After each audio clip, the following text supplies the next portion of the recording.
This is the Eternal Record Bible, dictated by Yeshua HaMashiac, transcribed by Heaven's 12th General. First Book of Maccabees, Lost Book. Preface. This book records the courage of my people in the days of oppression, when Antiochus sought to defile the temple and force Israel into idolatry. It tells how the family of the Maccabees rose up in zeal for the covenant, how they defended the altar, restored the sanctuary, and preserved the law against a king who exalted himself against heaven. It was removed from much of the record by men who feared its testimony, for it is a book that proves the faith of the righteous is stronger than the armies of kings. It shows that even when the nations rage, those who know their God will do mighty exploits. It is a lamp for the remnant, a reminder that compromise with the world leads to death, but steadfastness to the covenant brings deliverance. I breathe on this book again, for it is not just history, it is prophecy. It foreshadows the endurance my saints must walk in when the beast rises, for the spirit of Antiochus is the spirit of Antichrist. The Maccabees chose death rather than betrayal, and their names are written in honor. This is indeed a lost book, but now it is restored to its rightful place. Yeshua HaMashiac. The First Book of Maccabees, Chapter 1.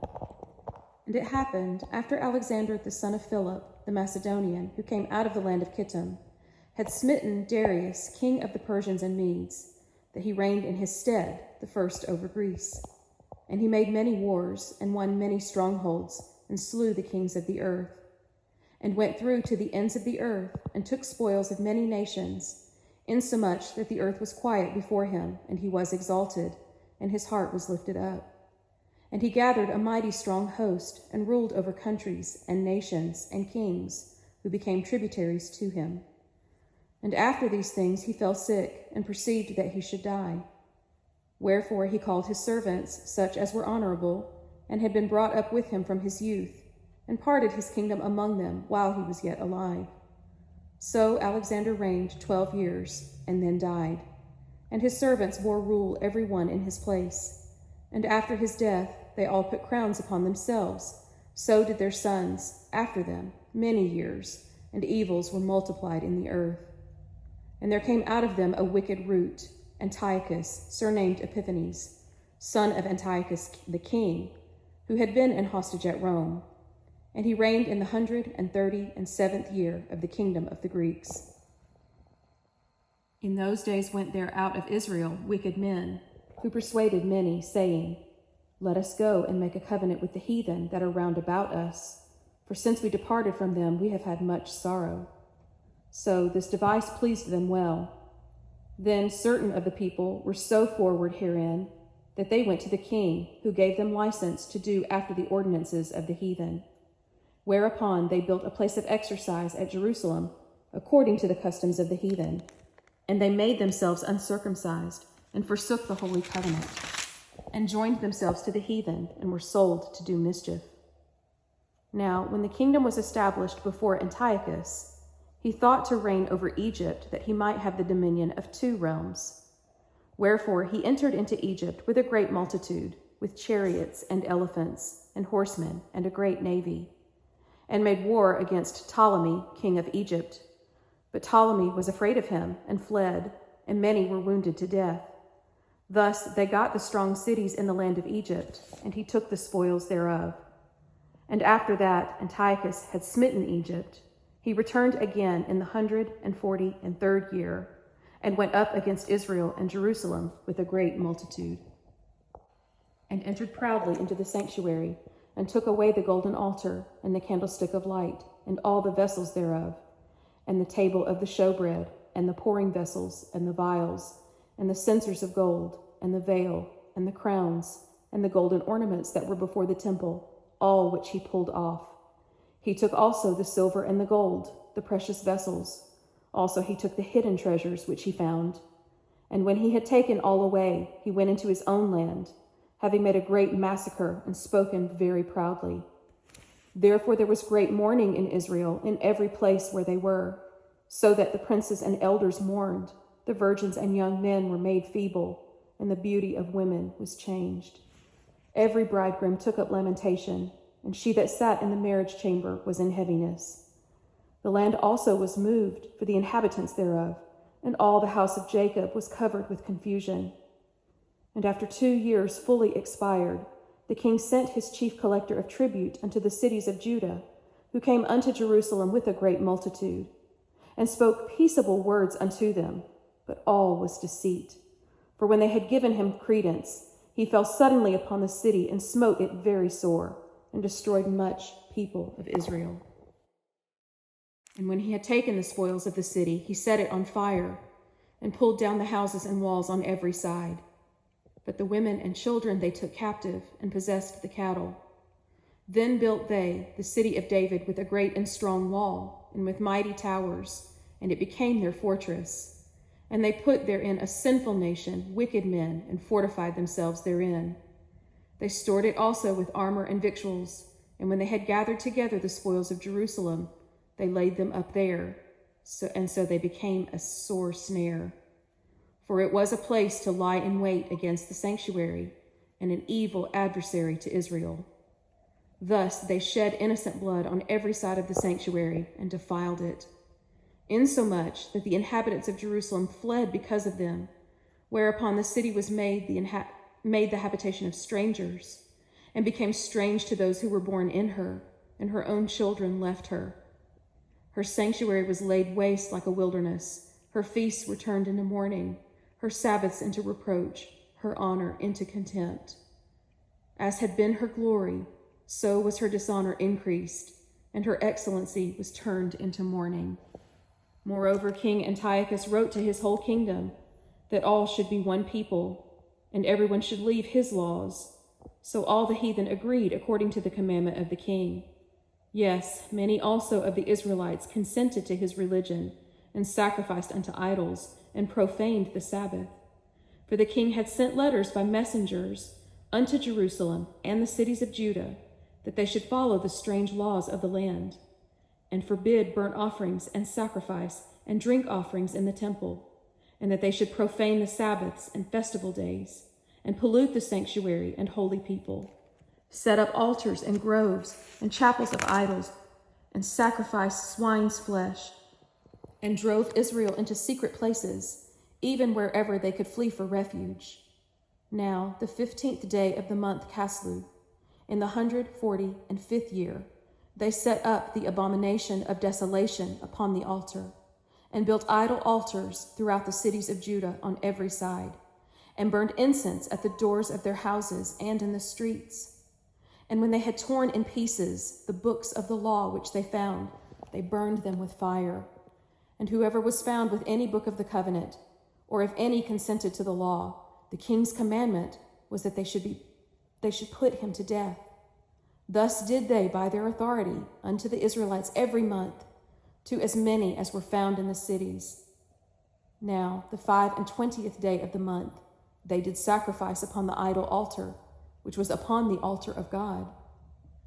At which time, according to the commandment, they put to death certain women that had caused their children to be circumcised, and they hanged the infants about their necks, and rifled their houses, and slew them that had circumcised them. Howbeit many in Israel were fully resolved and confirmed in themselves not to eat any unclean thing. Chapter 2. In those days arose Mattithias, the son of John, the son of Simeon, a priest of the sons of Jorib, from Jerusalem, and he dwelt in Modin. And he had 5 sons, Johanan called Caddis, Simon called Thassi, Judas, who was called Maccabees, Eleazar called Avaron, and Jonathan, whose surname was Aphas. And when he saw the blasphemies that were committed in Judah and Jerusalem, he said, Woe is me! Why was I born to see the misery of my people and of the holy city, and to dwell there, when it was delivered into the hand of the enemy, and the sanctuary into the hand of strangers? Her temple is become as a man without glory. Her glorious vessels are carried away into captivity. Her infants are slain in the streets, her young men with the sword of the enemy. What nation has not had a part in her kingdom and gotten of her spoils? All her ornaments are taken away. Of a free woman she is become a bondslave. And behold, our holy things, our beauty, and our glory are laid to waste, and the Gentiles have profaned them. To what end, then, should we live any longer? Then Mattathias and his son rent their clothes, and put on sackcloth, and mourned very sore. In the meanwhile, the king's officers, such as compelled the people to revolt, came into the city Modin to make them sacrifice. And when many of Israel came unto them, Mattathias also and his sons came together. Then answered the king's officers and said to Mattathias, You are a ruler and an honorable and great man in this city, and strengthened with sons and brethren.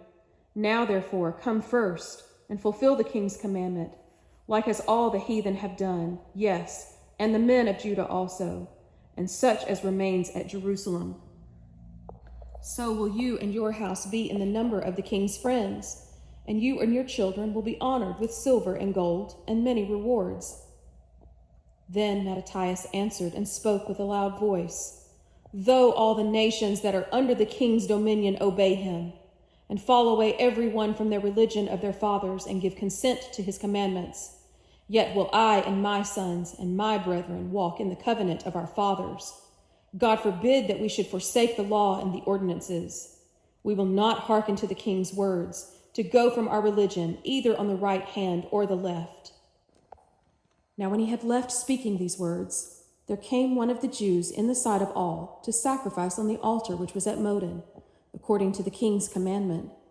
Which thing, when Mattathias saw, he was inflamed with zeal, and his reins trembled, neither could he forbear to show his anger according to judgment, wherefore he ran and slew him upon the altar. Also the king's commissioner, who compelled men to sacrifice, he killed at that time, and the altar he pulled down. Thus dealt he zealously for the law of God, like as Phinehas did unto Zambri, the son of Salom.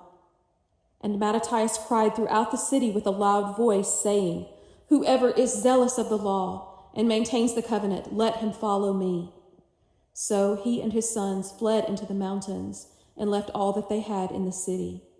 Then many who sought after justice and judgment went down into the wilderness to dwell there, both they and their children and their wives and their cattle, because afflictions increased sore upon them.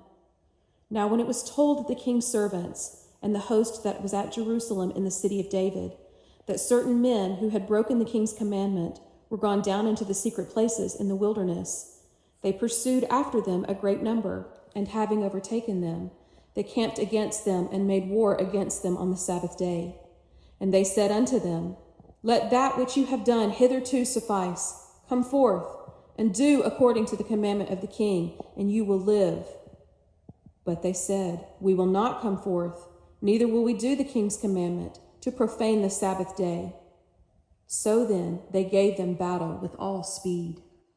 But they answered them not, neither cast they a stone at them, nor stopped the places where they lay hid, but said, Let us die all in our innocency. Heaven and earth will testify for us that you put us to death wrongfully. So they rose up against them in battle on the Sabbath, and they slew them, with their wives and children and their cattle, to the number of 1,000 people. Now, when Mattathias and his friends understood thereof, they mourned for them right sore. And one of them said to another, If we all do as our brethren have done, and fight not for our lives and laws against the heathen, they will now quickly root us out of the earth. At that time, therefore, they decreed, saying, Whoever will come to make battle with us on the Sabbath day, we will fight against him. Neither will we all die, as our brethren who were murdered in the secret places. Then came there unto him a company of Assyrians, who were mighty men of Israel, every one who offered himself willingly for the law. Also all those who fled for persecution joined themselves unto them, and became a stay unto them. So they joined their forces together, and smote sinful men in their anger, and wicked men in their wrath. But the rest fled to the heathen for succor. And Mattathias and his friends went round about, and pulled down the altars. And what children soever they found within the coast of Israel uncircumcised, those they circumcised valiantly. They pursued also after the proud men, and the work prospered in their hand. So they recovered the law out of the hand of the Gentiles and out of the hand of kings, neither suffered they the sinner to triumph. Now when the time drew near that Mattathias should die, he said unto his sons, Now has pride and rebuke gotten strength, and the time of destruction and the wrath of indignation. Now therefore, my sons, be zealous for the law, and give your lives for the covenant of your fathers. Call to remembrance what acts our fathers did in their time, so will you receive great honor and an everlasting name. Was not Abraham found faithful in temptation, and it was imputed unto him for righteousness? Joseph in the time of his distress kept the commandment and was made Lord of Egypt.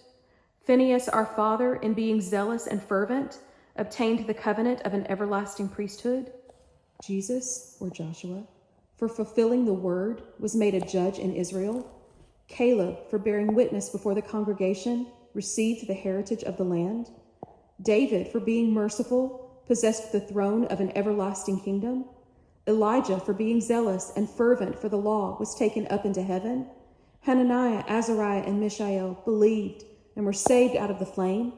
Daniel, for his innocency, was delivered from the mouth of lions. And thus consider throughout all ages that none who put their trust in him will be overcome. Fear not then the words of a sinful man, for his glory will be dung and worms. Today he will be lifted up, and tomorrow he will not be found, because he is returned into his dust, and his thought is come to nothing. Wherefore, my sons, be valiant, and show yourselves men in the behalf of the law, for by it will you obtain glory. And behold, I know that your brother Simon is a man of counsel. Give ear unto him always, he will be a father unto you. As for Judas Maccabeus, he has been mighty and strong even from his youth up. Let him be your captain, and fight the battle of the people. Take also unto you all those who observe the law, and avenge the wrong of your people. Recompense fully the heathen, and take heed to the commandments of the law. So he blessed them, and was gathered to his fathers. And he died in the 146th year, and his sons buried him in the sepulchres of his fathers at Modin. And all Israel made great lamentation for him. Chapter 3.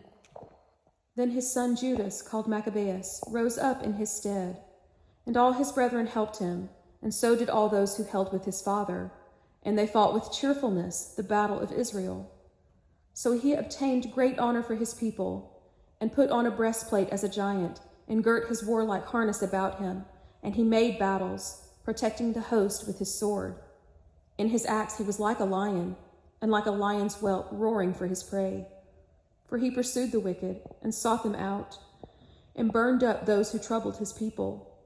Wherefore the wicked shrunk for fear of him, and all the workers of iniquity were troubled, because salvation prospered in his hand. He grieved also many kings, and made Jacob glad with his acts, and his memorial is blessed forever. Moreover, he went through the cities of Judah, destroying the ungodly out of them, and turning away wrath from Israel, so that he was renowned unto the utmost part of the earth, and he received unto him those who were ready to perish. Then Apollonius gathered the Gentiles together, and a great host out of Samaria, to fight against Israel. Which thing, when Judas perceived, he went forth to meet him, and so he smote him and slew him. Many also fell down slain, but the rest fled.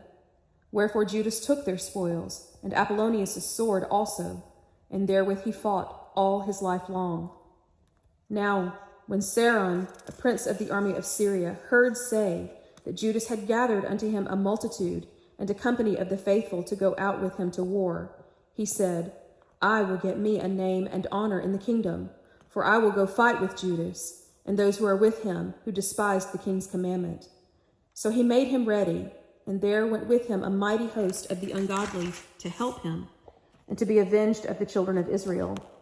And when he came near to the going up of Bethohoron, Judas went forth to meet him with a small company, who, when they saw the host coming to meet them, said to Judas, How will we be able, being so few, to fight against so great a multitude and so strong, seeing we are ready to faint with fasting all this day? Unto whom Judas answered, It is no hard matter for many to be shut up in the hands of a few. And with the God of heaven it is all one, to deliver with a great multitude or a small company. For the victory of battle stands not in the multitude of a host, but strength comes from heaven. They come against us in much pride and iniquity to destroy us, and our wives and children, and to spoil us. But we fight for our lives and our laws. Wherefore the Lord himself will overthrow them before our face. And as for you, be not afraid of them. Now as soon as he had left off speaking, he leapt suddenly upon them, and so Saron and his host was overthrown before him. And they pursued them from the going down of Bethoron unto the plain, where were slain about 800 men of them, and the residue fled into the land of the Philistines. Then began the fear of Judas and his brethren, and an exceeding great dread to fall upon the nations round about them, insomuch as his fame came unto the king, and all nations talked of the battles of Judas. Now when King Antiochus heard these things, he was full of indignation. Wherefore he sent and gathered together all the forces of his realm, even a very strong army. He opened also his treasure, and gave his soldiers pay for a year, commanding them to be ready whenever he should need them. Nevertheless, when he saw that the money of his treasures failed, and that the tributes in the country were small, because of the dissension and plague which he had brought upon the land, in taking away the laws which had been of old time, he feared that he should not be able any more to bear the charges, nor to have such gifts to give so liberally as he did before, for he had been brought up in great abundance. Wherefore he was perplexed in his mind, and purposed to go into Persia, and to take tributes of the country, and to gather much money. So he left Lysias, a nobleman, and one of the blood royal, to oversee the affairs of the king, from the river Euphrates unto the borders of Egypt, and to bring up his son Antiochus until he came again.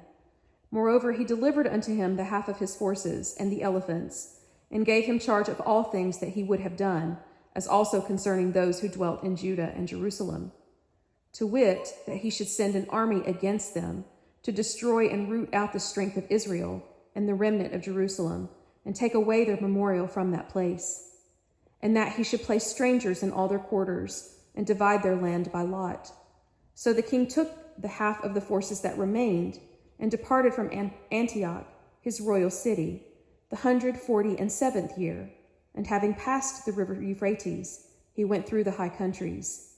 Then Lysias chose Ptolemy, the son of Doramenes, Nicanor, and Gorgias, mighty men of the king's friends, and with them he sent 40,000 footmen and 7,000 horsemen to go into the land of Judah and to destroy it as the king commanded.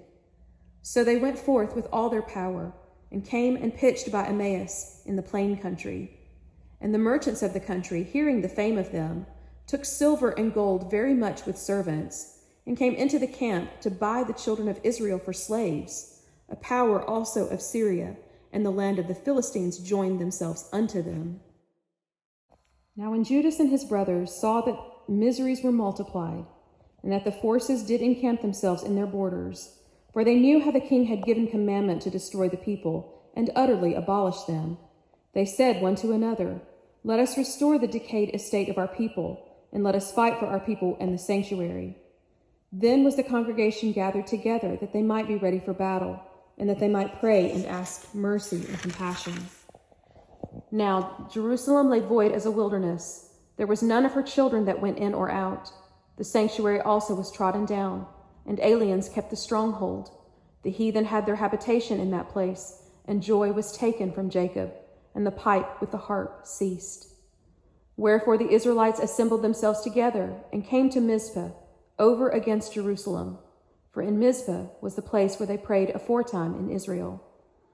Then they fasted that day, and put on sackcloth, and cast ashes upon their heads, and tore their clothes, and laid open the book of the law, wherein the heathen had sought to paint the likeness of their images. They brought also the priest's garments, and the firstfruits, and of the tithes, and the Nazarites they stirred up, who had accomplished their days. Then they cried with a loud voice toward heaven, saying, What will we do with these, and where will we carry them away?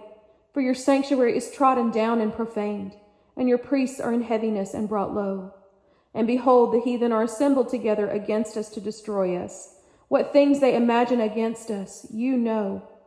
How will we be able to stand against them, except you, O God, be our help?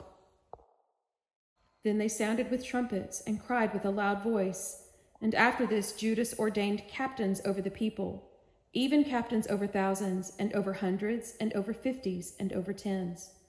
But as for those who were building houses, or had betrothed wives, or were planting vineyards, or were fearful, those he commanded that they should return, every man to his own house, according to the law. So the camp was left with a small company. Nevertheless, Judas chose such men as were willing to endanger themselves for the law and the sanctuary. And with them he encamped at Bethoron, and with them he fought against the king's army. And the host of the heathen, being numerous, went up against them. But Judas and his men cried unto the Lord, who is merciful, and he gave them the victory. So they pursued them and slew them, and smote down the wounded as far as to the plain. And the residue fled into the land of the Philistines. And fear fell upon all nations round about, such as heard of their fame. So his fame came unto the king, and all nations talked of the battles of Judas. Now when Georgius took 5,000 footmen and 1,000 of the best horsemen, and the host moved out by night, to the end he might rush in upon the camp of the Jews and smite them suddenly, and the men of the fortress were his guides. Now when Judas heard thereof, he himself removed, and the valiant men with him, that he might smite the king's army which was at Emmaus, while as yet the forces were dispersed from the camp. In the mean season came Georgius by night into the camp of Judas, and when he found no man there, he sought them in the mountains, for he said, These fellows flee from us. But as soon as it was day, Judas showed himself in the plain with 3,000 men, who nevertheless had neither armor nor swords to their minds.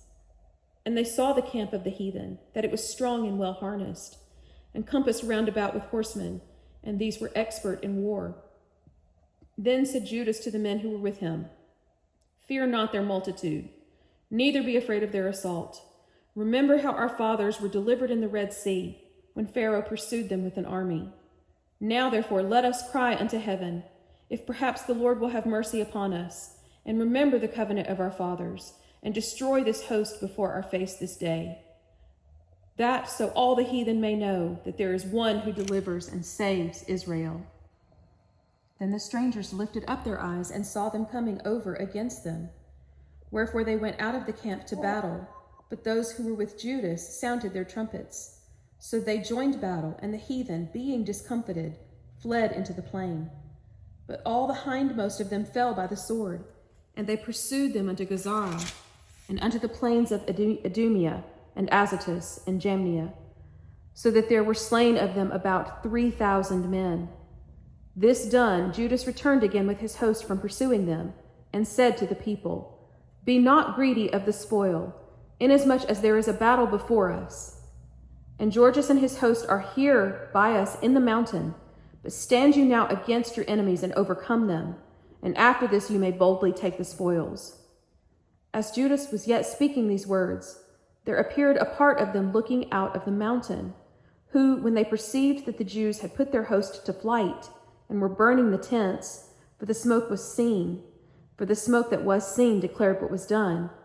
When therefore they perceived these things, they were sore afraid, and seeing also the host of Judas in the plain ready to fight, they fled every one into the land of strangers.